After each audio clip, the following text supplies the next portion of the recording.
जनता बेवकूफ नहीं है हेमंत जी, आप याद रखिए, जब समय आएगा तो आपको यह कड़ा जवाब देगी और उसमें आपको बोलने के लिए जनता के बीच में कुछ नहीं रह जाएगा। क्या जवाब आप दीजिएगा?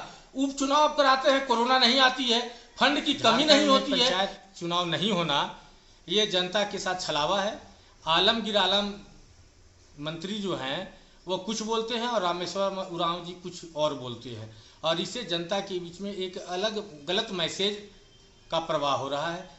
एक बार बोलते हैं कि चुनाव होगी, समय पर होगी, जनता के बीच में एक अलग उत्साह पैदा होता है, और जो चुनाव में जो जनप्रतिनिधि जाना चाहते हैं वे क्षेत्र में दौरा करने लगते हैं, और उसके बाद ये क्या करते हैं कि पैसा लेकर के उसको स्टे कर देते हैं। तो कहीं ना कहीं सरकार मतलब सरकार पर से आम जनता का विश्वास उठ रहा है।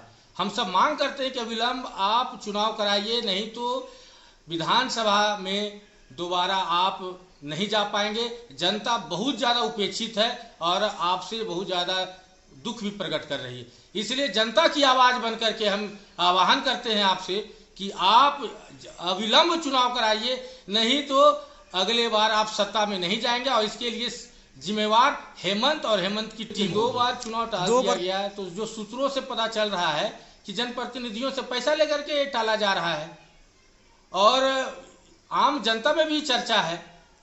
तो इस चर्चा का जवाब तभी हो सकता है जब सरकार जो है सो तुरंत अविलंब नोटिफिकेशन जारी करके चुनाव कराए।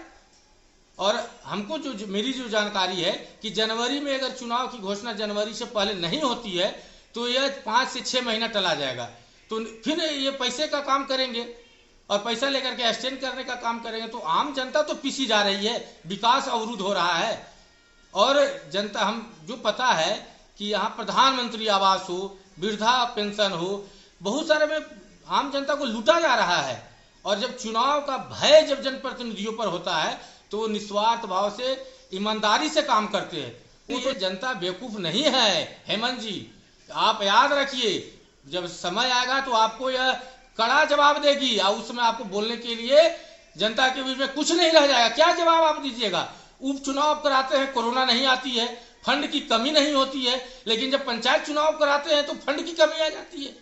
सब आप काम करा रहे हैं, मंत्री को आप नया नया गाड़ी दे रहे हैं, कीमती गाड़ी दे रहे हैं, आप विधानसभा बहुत सारी चीज आवास बना रहे हैं, विधानसभा में मंत्रियों के लिए बड़े बड़े ज्यादा अमाउंट का आप आवास बना रहे हैं। तो आवास बनाने के लिए पैसा है और गाड़ी लेने के लिए पैसा है, लेकिन आपको वोट कराने के लिए पैसा नहीं। तो क्या जनता मूर्ख है?